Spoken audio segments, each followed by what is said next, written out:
Welcome back to another video. Happy October. This is one of the best times for thriller lovers. So I'm going to be doing my September reading wrap up as well as 3 thriller recommendations with amazing plot twists for you to read this fall. I had a really busy, crazy month in September, so I read 4 books. I like to read a bit more and I just didn't get as much reading in as I normally would, but you know what? It's a new month.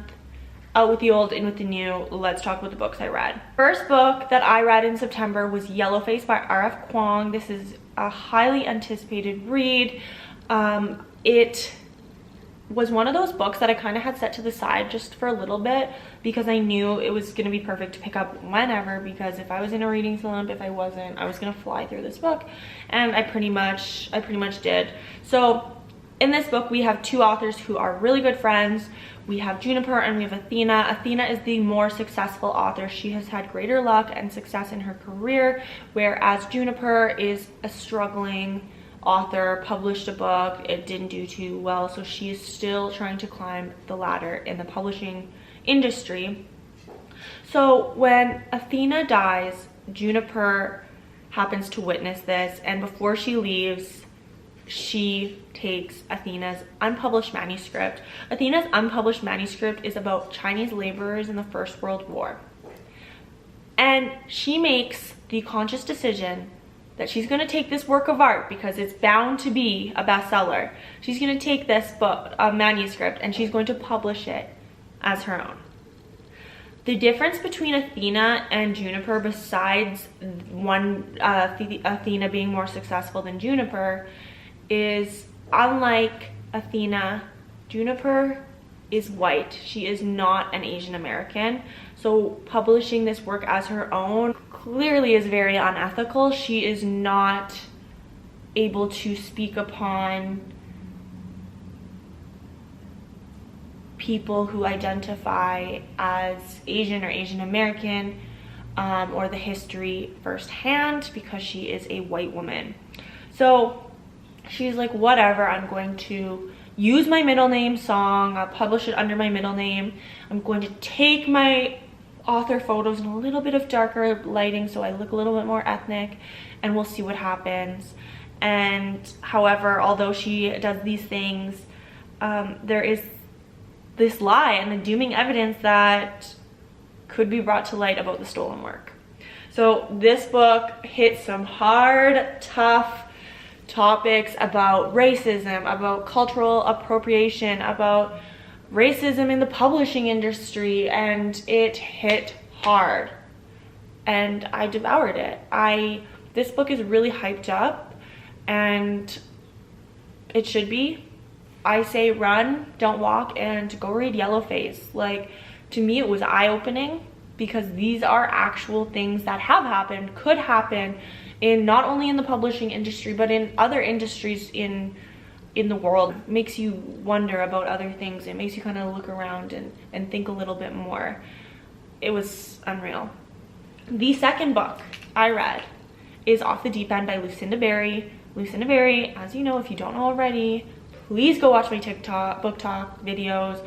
Please go to my Booksta and just read my reviews, my Goodreads. I love Lucinda Berry. She is my favorite thriller author right now.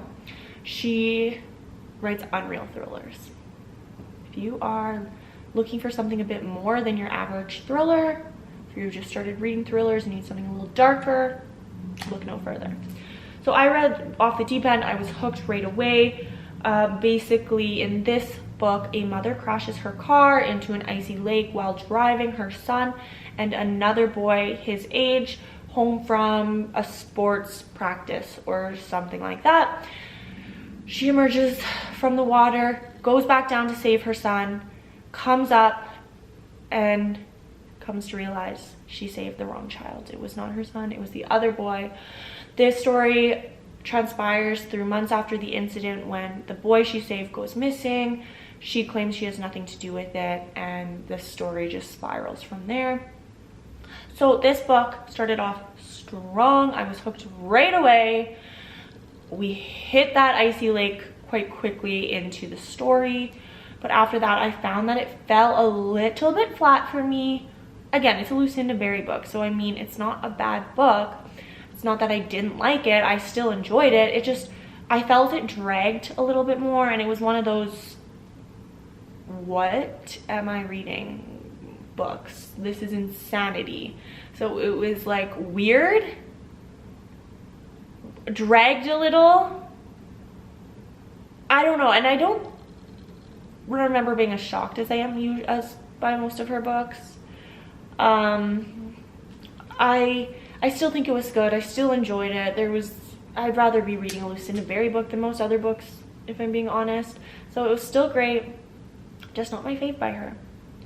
The third book I finished, I've been reading this book for months, Kids These Days by Jodi Carrington. She is a child psychologist. She wrote this book. She's from Canada. For me, it was lent to me by a coworker. I'm not really a person that reads educational books. However, for me, this one did hit hard because I am a teacher.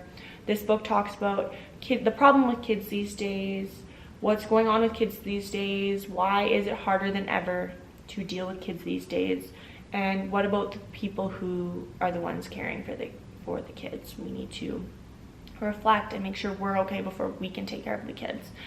So for me, this one was a very meaningful read.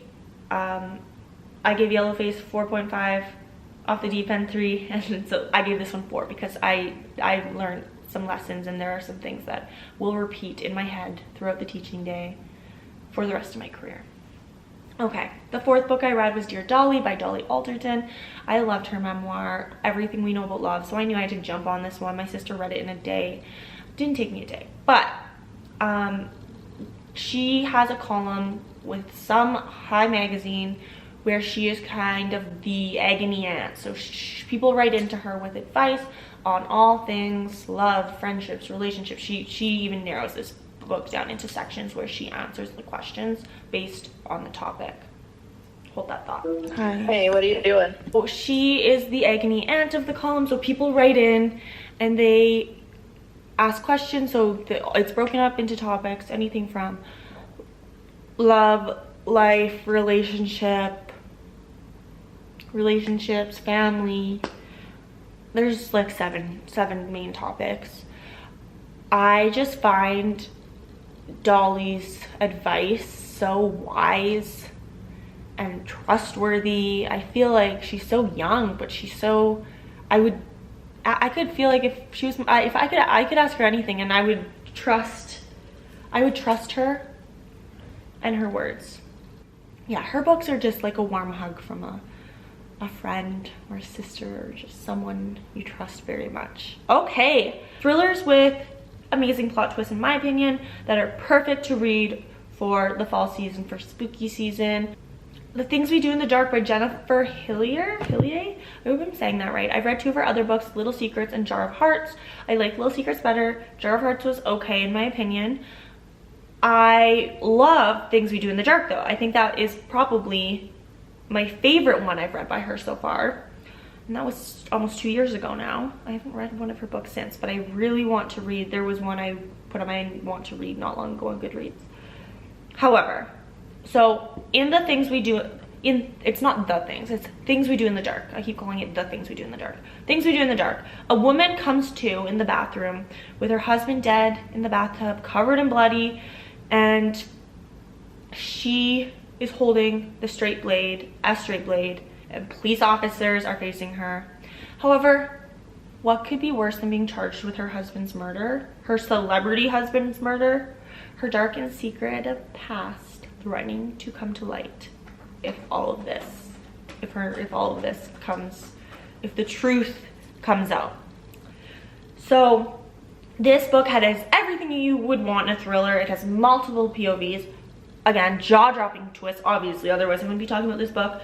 And there were times where I was even a bit scared, which the average thriller doesn't scare me. Horror books scare me. A bit darker thrillers scare me. This one, though, scared me at times. Never Lie by Freida McFadden. A couple is on the hunt for a house. they are looking for their dream home when they go and to see a house, and they get snowstormed in. They're trapped there, they're secluded with no service, and this is the former home of Dr. Adrienne Hale, who was a psychiatrist. She went missing a couple years ago, and she was never found again. No one knows what happened to her. The wife, however, is trying to keep busy in this creepy house during the snowstorm with no service when she finds a secret room with all these tapes, and they are the tapes of Dr. Hale and her patients' sessions. And as she listens to the tapes, the truth behind Dr. Adrienne Hale's disappearance starts to begin to piece together. It begins to piece together. This was a thriller with a plot twist that can't be predicted. It all makes sense, but you have to be some sort of reader genius to predict this plot twist, because my jaw was on the floor. Everyone I hear rate and review this book, shocked, shocking. You cannot predict this one. It was wild. One of my favorite Freida McFadden books. And number 3, the third book that I am recommending with an amazing plot twist. I read this past summer, Phantom Limb by Lucinda. I love this book. So this story is about 2 twins. It starts at the point in time when they're very, very little, like 2 years old or something like that. So they grew up in a locked bedroom, and abused by their mother and her special friends. Eventually, the twins are rescued, and they are adopted by a family who gives them a normal life, a normal and loving life. However, one day when they're 18, I think it's like 15 years later or something like crazy like that, one of the twins wakes up in the hospital after the death of her twin sister. She has no recollection of how she got there. She's surrounded by all these people who are talking to themselves. So they all experience mental illness. They're talking to themselves. But as time goes on, the holes in her memory about how she got there and her sister's death starts to become reality and unfold before her. I audibly gasped at the end of this book with the plot twist. I was shook. I was with my friends on a beach in Europe, and they all just are like, what? And I'm like, sorry, it's the book again. Because there was a long time through this book where I was like, I love this book, but there has to be something more. I still would have given it 4 stars. I gave it 4.5 or something like that. I still would have given it 4, even without the plot twist. But with the plot twist, I was shook.